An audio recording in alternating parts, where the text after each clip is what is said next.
Saya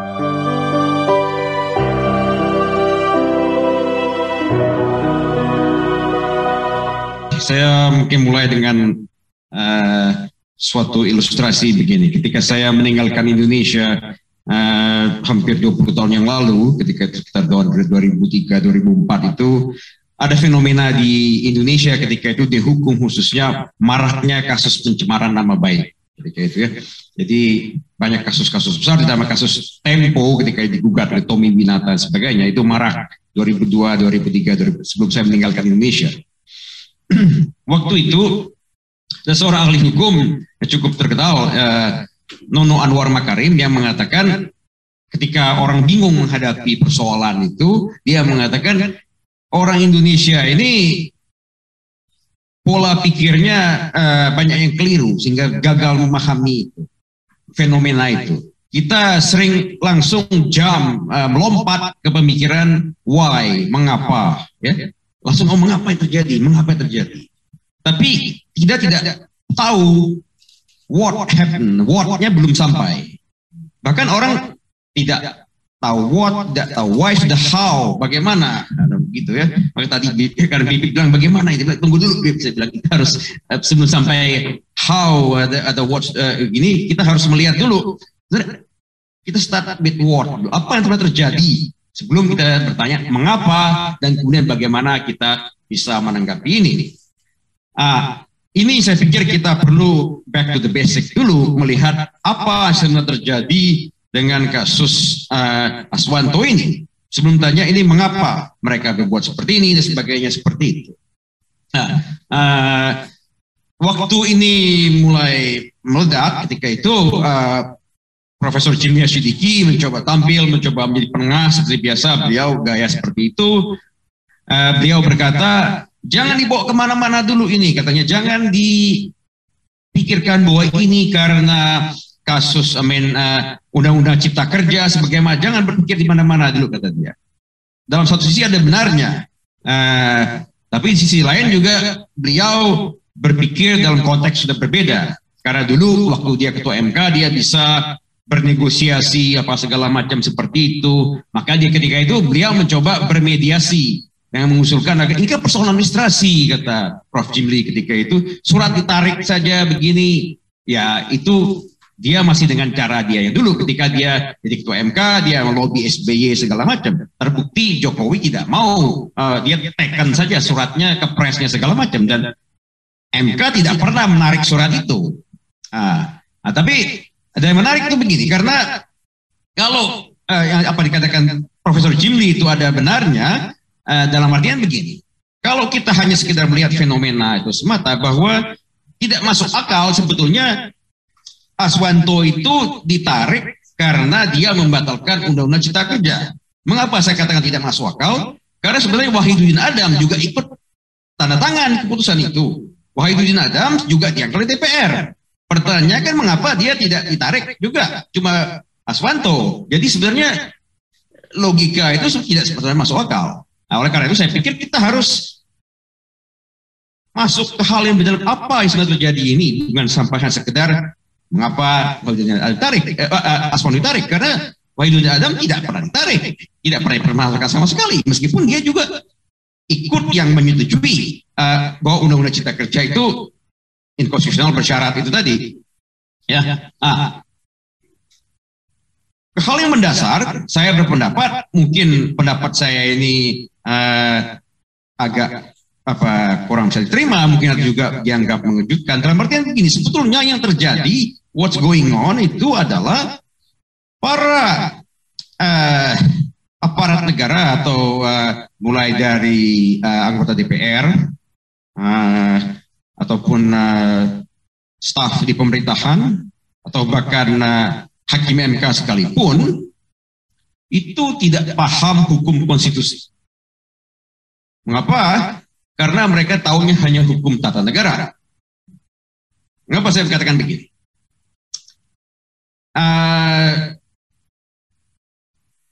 Hukum konstitusi dan hukum tata negara sebenarnya dua hal yang berbeda. Dulu bertahun-tahun kita, saya tidak tahu Jentera sekarang sudah pakai kurikulum bagaimana, apa yang diajarkan, Tapi kalau dulu dengan kurikulum yang lama, ketika saya masih duduk di Fakultas Hukum dan juga BIBIP dan bahkan Uceng juga, saya pikir itu kita hanya diajarkan hukum tata negara yang hanya mempelajari tentang struktur pemerintahan begini, eksekutif begini, yudikatif begini, begitu saja, hafal-hafalan undang-undang, begini sedikit teknik perundang-undangan, itu saja sebetulnya. Nah, sementara sejak MK berdiri, itu seharusnya kita sudah beralih meninggalkan hukum tata negara itu menjadi hukum konstitusi. Nah, bagi orang seperti Bambang Pacul dan juga bahkan Anwar Usman sekalipun, sebetulnya saya pikir mereka tidak bisa memahami bahwa hukum itu dalam bentuk putusan hakim. Bagaimana mungkin ada hukum? Kok ada 5 orang bicara seperti ini, ada 4 dissenting, ini apa ini hukum? Bukan, mereka tidak bisa situ. Karena bagi mereka hukum itu adalah sebuah teks undang-undang, harus ada. Kalau itu ada KUHP, Kitab Undang-Undang Hukum Perdata dari BW, kemudian hukum pidana, makanya segera mau dibuat cepat-cepat oleh Edi Hiare dan teman-temannya itu. Bahkan Edi Hiare sendiri dia tidak paham hukum konstitusi. Dia sendiri mengatakan itu ada jejak digitalnya. Ketika Undang-Undang Cipta Kerja dibatalkan di UGM, ketika itu dia membuat pidato, dia mengatakan saya tidak nyambung pemikiran saya bagaimana ini undang-undang ini bisa dibatalkan tapi masih tetap berlaku.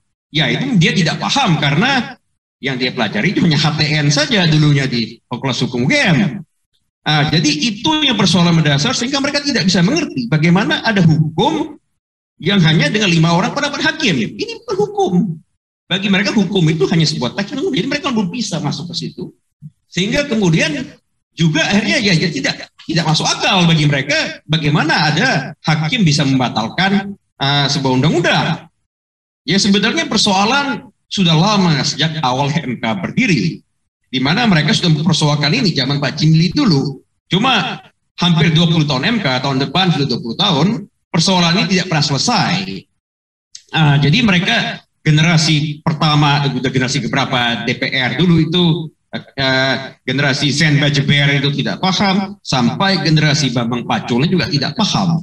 Sehingga akhirnya mereka terus saja mengulik-ngulik MK. Jadi seperti tadi Bibip bilang ini sudah yang keempat kali undang-undang itu mau diubah ya. Jadi itu yang pertama menurut pendapat saya. Jadi waktu kita sempat diskusi waktu peluncuran ini sebenarnya kalian sudah tepat menggunakan Constitutional Law and Administrative Law Society. Waktu itu kan saya bilang ke sudah angkat sih masalah ini, Mbak Susi menanggapi, oh kita di Unpad sudah ada ini cuma tapi baru di S2, di S1-nya dia masih pakai HTN persoalannya. Saya pikir itu, dan maka di sini sebetulnya Fakultas Hukum sendiri tidak mengikuti pola perubahan ini mengajarkan hukum konstitusi, sehingga sudah saatnya saya pikir itu semester pertama ilmu negara itu dibuang lah, itu harusnya langsung mulai belajar dasar-dasar hukum konstitusi, bukan lagi ilmu negara dengan buku siapa Suhino atau apa itu, nggak tahu kalau yang ya itu. That's I think that move on. Itu satu persoalan pertama. What's going on itu sebenarnya. Yang kedua, sekarang kita mulai masuk ke persoalan yang lebih konkret, yaitu masalah MK khususnya ya. Sedikit menanggapi tadi Uceng karena dia menyebut buku saya.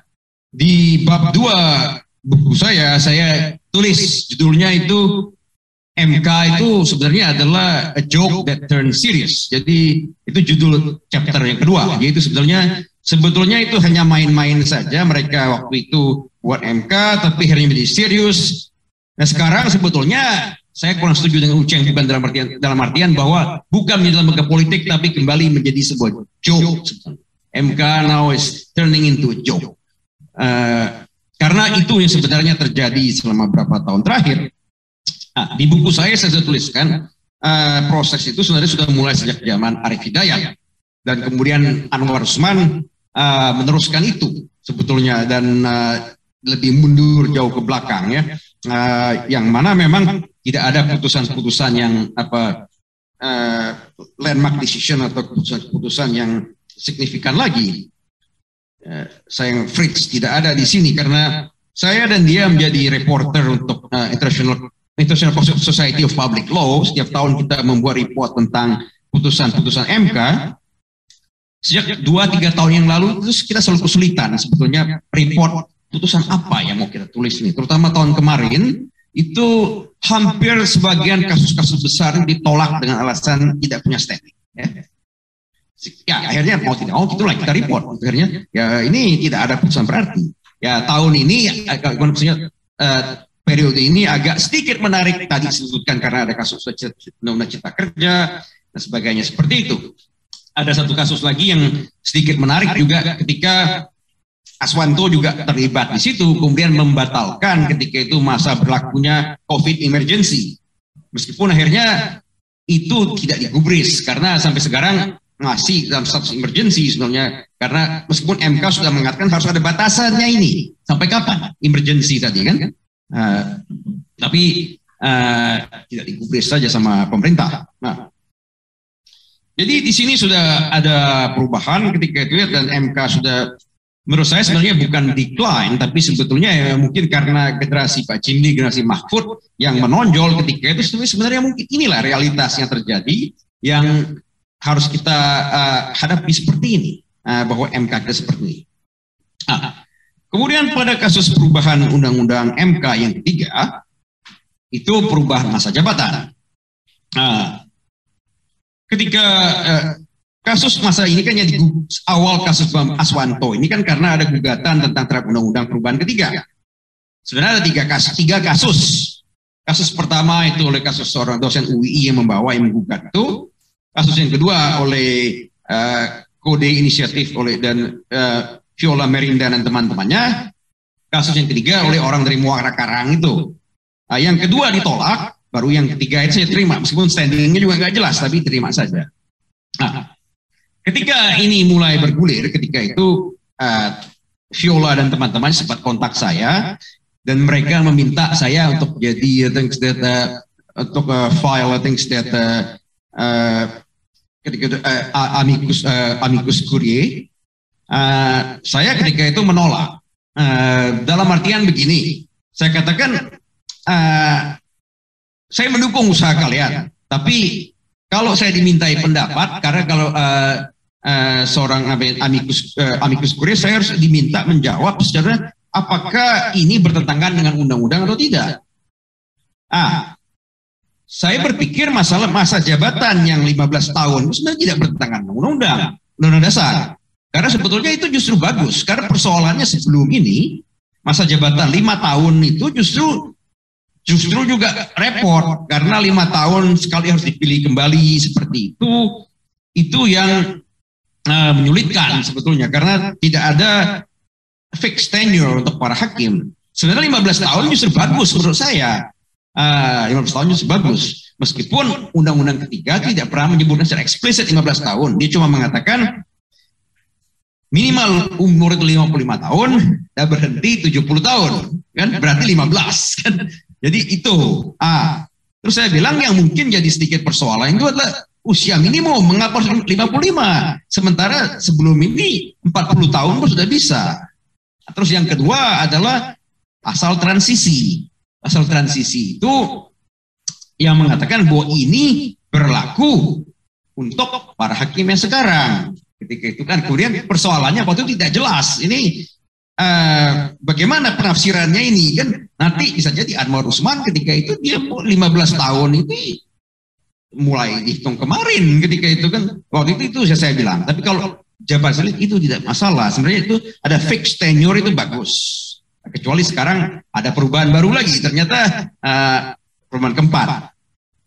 Nah sekarang ini sebenarnya apa, kemudian kan akhirnya itu yang jadi pangkal persoalannya. Kemudian mereka menafsirkan terhadap kasus orang dari Muara Karang itu, kemudian berlanjutlah akhirnya dikatakan bahwa ini terus sampai akhirnya kemudian mereka kirim surat ke MK, ke DPR ketika itu kan. Nah, persoalannya adalah memang bahwa masalah jabatan hakim MK tidak diatur secara persis oleh Undang-Undang Dasar, sehingga kemudian akhirnya ini diatur di undang-undang saja, berubah-ubah ya, dari 5 tahun dipilih 2 kali seperti itu, udah sampai akhirnya menjadi 15 tahun seperti itu, kemudian usianya juga berubah. Itu jadi masalah. Dan itu masalah pertama. Masalah kedua adalah tidak ada proses yang saya bilang itu sebagai impeachment untuk hakim konstitusi. Karena kalau kita lihat sejarah sejajar, harusnya posisi yudikatif dengan eksekutif ketika itu, eksekutif dan yudikatif harusnya posisi hakim MK itu juga fix dan mereka hanya bisa disingkirkan dengan cara proses impeachment. Itu sama akhirnya maka dengan kasus misalnya di Amerika Serikat, federal court itu, federal judges itu hanya bisa diberhentikan dengan proses impeachment, sama dengan presiden. Karena kita ini tidak ada. Ketika itu kan meskipun sudah ada 2 kasus tadi sebut Bibip, kasus Akil Mukhtar dan kasus itu sebenarnya peradilan internal saja di antara mereka, peradilan etik. Kemudian sebelum ini putusan pengadilannya bahwa ya peradilan etik ya, karena kan mereka dikatakan melanggar kode etik kan, kemudian disingkirkan. Jadi itu yang jadi persoalan sebetulnya, sehingga akhirnya tidak ada fixed tenure dan berubah-ubah, dan akhirnya memang bisa diutak-atik oleh orang-orang yang merasa memberi mandat, meskipun sebenarnya mereka bukan seperti itu. Ya, saya tidak tahu dengan draft undang-undang baru ini bagaimana, apakah berarti saya belum baca, tapi baru dengar dari BIM, apakah presiden juga bisa mengevaluasi. Kalau presiden juga bisa evaluasi, berarti presiden juga bisa menarik, misalnya seperti itu, orang yang dia angkat sebagai anggota hakim konstitusi. Sementara hal yang sama bisa dilakukan oleh Mahkamah Agung, misalnya seperti itu. Ya, kalau seperti itu memang tidak ada gunanya lagi, memang jabatan itu 15 tahun pun tidak ada poinnya lagi, karena tidak menjamin bahwa kamu akan, paling tidak dengan undang-undang yang ketiga ini sekarang lepas dari segala macam, itu ada 15 tahun bisa duduk di situ sampai pensiun 70 tahun ya. Tapi dengan undang perubahan keempat percuma juga, ada periodisasi 15 tapi bisa berhenti di tengah jalan atau baru separuh jalan, seperempat jalan diberhentikan oleh yang mengirim, dianggapnya mengirim ke sana seperti itu ya. Nah, jadi itu poin kedua yang ingin saya sebutkan sebenarnya, yang menjadi persoalan yang kita lihat itu. Ketiga, saya ingin sedikit menanggapi begini tentang konteks demokrasi ya.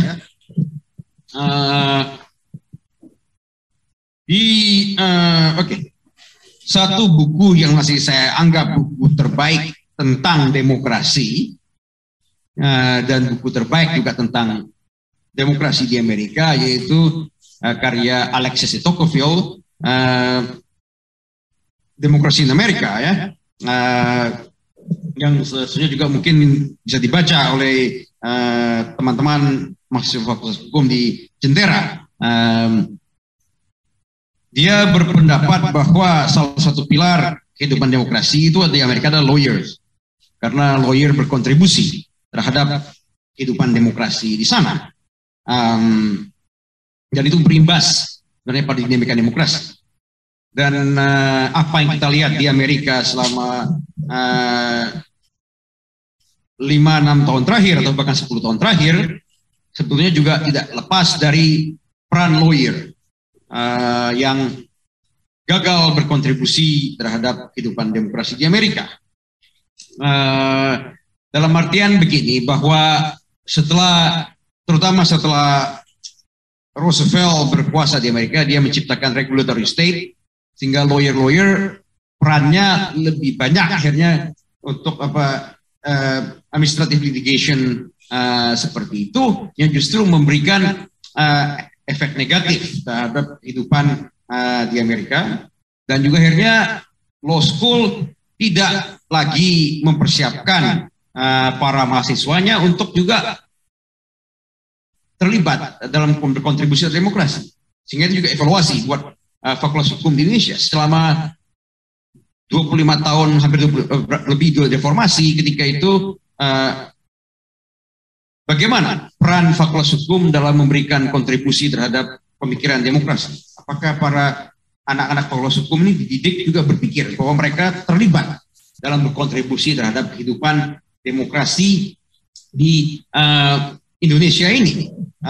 Jangan hanya karena mereka masih hanya ada 2 mata kuliah HTN dianggap sudah cukup. Sebenarnya more than that, karena dalam profesi mereka secara keseluruhan mereka juga harus berpikir dalam konteks demokrasi yang lebih luas. Apakah itu dididik secara internal mendarah daging kehidupan mereka. Karena sebenarnya hukum konstitusi punya logika sendiri, tadi saya katakan tadi awal. Jadi maka hijau kemudian di Amerika ini terjadi juga akhirnya karena mereka lebih banyak kepada litigasi akhirnya seperti itu, sudah akhirnya terjadi juga pengaruh yang lebih luas kepada pemikiran-pemikiran hukum di fakultas hukum dan juga orang-orang lainnya, termasuk generasi-generasi baru. Gitu. Fenomena yang menarik di Amerika selama 2 tahun terakhir ini adalah masalah ranking in law school ya. Selama 30-40 terakhir, the top 3 selalu Yale Law School, Stanford, and Harvard. Yaitu Harvard, Stanford gonta-ganti, tapi Yale selalu nomor 1. Tahun kemarin untuk pertama kalinya Harvard drop ke nomor 4, University Chicago naik ke 3 ya. Nah, jadi masalah itu ada begini, bahwa ketika ada kompetitor itu orang sering tidak suka ya, ada kompetitor baru. Apa yang dilakukan Harvard tahun ini? Dia mundur dari sistem ranking. Dia bilang kita tidak mau lagi terlibat dalam sistem itu. Kemudian dan Yale juga mundur karena Yale ketika itu ya dia tidak tahu berapa lama bisa mempertahankan ranking dia nomor 1 terus, tapi lebih juga karena persoalan internal di law school mereka, karena mereka ingin merekrut lebih banyak orang-orang mungkin dengan SAT lebih rendah dan harapan LSAT lebih rendah, memberi harapan kepada orang lebih banyak, tapi bisa berimbas rankingnya juga. Akhirnya mereka juga ikut mundur. Tapi Chicago tetap di situ. Ini menarik karena ini juga berimbas pada kehidupan demokrasi di Amerika ya. Karena akhirnya lagi-lagi mereka tidak berpikir panjang ke depan seperti itu. Situasi juga sudah democratic regression di Amerika bahkan mungkin lebih parah dibanding Indonesia. Tapi law school mereka tidak perlu terlibat. Nah, di Indonesia yang sudah saya tulis di buku saya, sempat Bibip sempat agak waktu itu bilang ke saya, ini kamu gimana tulis-tulis seperti ini? Dalam artian begini, kita tidak ada sistem ranking sama sekali di sini. Jadi Amerika sebenarnya move backward ingin seperti Indonesia yang ada seperti ini. Kemudian waktu itu Bibip bilang ke saya di buku kamu berani seperti itu, bilang hakim ini begini. Ya saya pikir kita harus bicara realitas karena itu yang terjadi juga. Akhirnya, maaf kata saya katakan, tapi realitasnya seperti itu. Orang seperti Pak Anwar Usman yang menjadi hakim MK seperti itu, dia S1-nya di IBLAM, kemudian S3-nya di UGM itu pun bukan fakultas hukum, itu di public policy.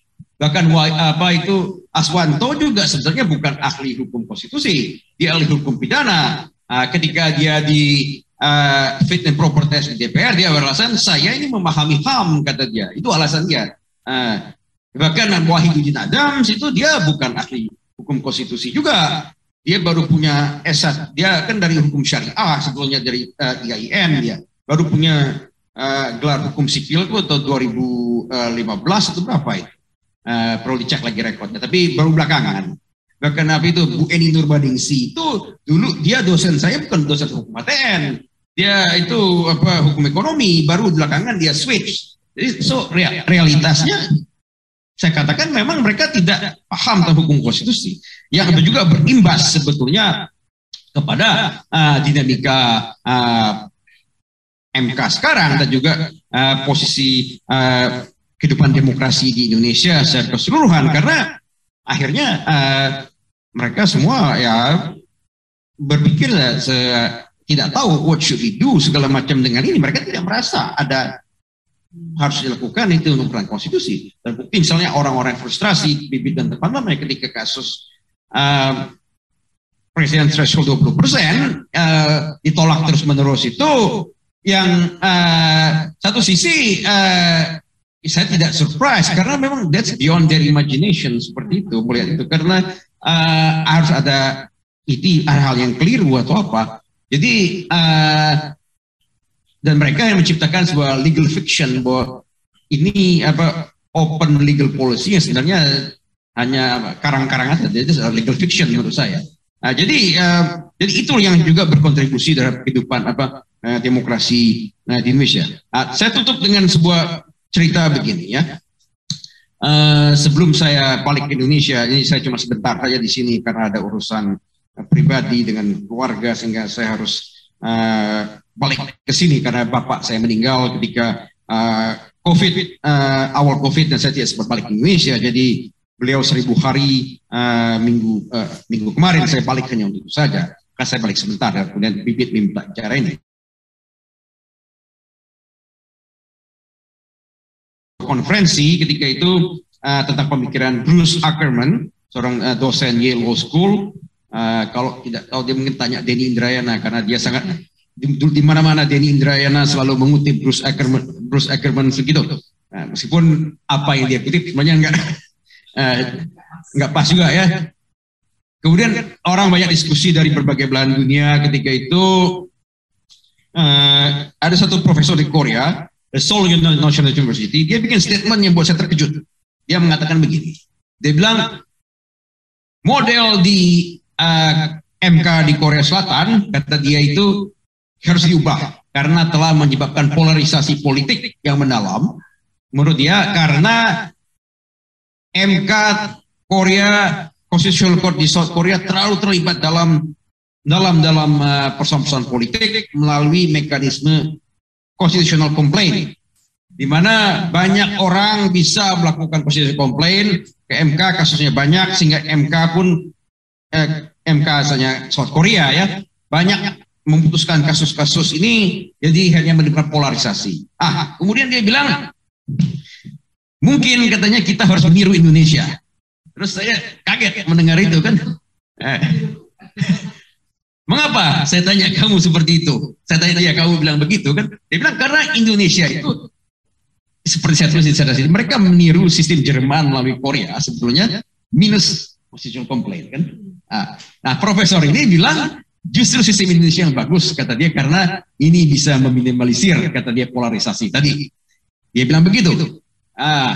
Terus karena itu saya mulai merenung. Kemudian kan sementara kita di sini sudah tahu sejak beberapa tahun terakhir ini MK ini sangat terbatas sekali dan bahkan kita mengatakan kita perlu tambah constitutional complaint kan. Jadi ini menarik sebenarnya. Tapi ceritakan seperti ini karena saya katakan regardless bagaimana sistem MK saat ini, saya pikir ini masih bisa berfungsi dengan konteks Indonesia seperti itu. Tapi tadi menjawab pertanyaan ini, bagaimana kemudian kita menghadapi ini? Nah, dalam buku saya menulis ketika sebenarnya kepemimpinan Jim Lee, dia bisa berdialog segala macam. Kalau saja ketika itu sebenarnya mereka punya jabatan 15 tahun, mungkin akan sedikit berbeda sejarah kita hari ini ya. Nah, sekarang ini kita paling tidak punya periode 15 tahun itu. Nggak tahu kalau memang jadi perubahan keempat. Tapi at least ini what we have, the written law-nya seperti itu. Kedepan saya pikir kepada Bibip dan teman-temannya yang bisa kalian lakukan adalah untuk membangun sebuah gerakan baru dalam artian mempersiapkan adalah generasi baru untuk mengisi posisi di MK yang bagaimanapun suatu saat Bu Eni atau Wahidudin Adam semua itu akan pensiun, dan kalau kesempatan itu tiba, jadi kalian sudah punya basis cukup panjang mempersiapkan orang-orang seperti itu untuk siap saatnya entah melalui DPR atau melalui Presiden ketika itu, jadi berusaha mengisi itu dengan orang-orang yang memang punya kemampuan dan pemahaman tentang hukum konstitusi, bukan hanya HTN saja, tapi mereka tahu memang logika dari hukum konstitusi begini, seperti itu, dan kemudian bisa duduk 15 tahun dan berkontribusi. Ya orang seperti Fritz karena dia sudah pensiun sebagai pejabat juga, saya pikir harus memikirkan ke depan, langkah ke depan seperti itu. Jangan seperti Refli Harun sibuk jadi YouTuber seperti itu misalnya. Ya boleh saya menghargai, tapi saya pikir orang seperti dia seharusnya sejak dulu itu bisa berpikir panjang. Dia harus bisa, orang seperti itu at least bisa duduk di MK misalnya seperti itu ya, kalau memang ingin perubahan. dibanding dengan as a YouTuber. Ini pendapat saya bisa berani bilang begini, karena Refli juga kakak kelas saya di UGM dulu. Dan juga bagi teman-teman, saya pikir itu movement yang perlu dipersiapkan, itulah to prepare the next generation of constitutional court justice in the next 10-15 years. Jadi harus punya banyak pilihan, karena kalau pilihannya 1-2 saya pikir ya cukup. Harus berusaha sedemikian. Mungkin jalur jalur MA sudah sangat kecil lah, sangat sulit. Paling tidak, tapi masih ada jalur presiden atau jalur DPR yang bisa coba kalian perjuangkan untuk itu diisi dengan orang-orang yang memang lebih berkualitas dan mumpuni. Jadi saya pikir itu tanggapan dari saya. Kalau maaf juga agak kelamaan kemana-mana ini.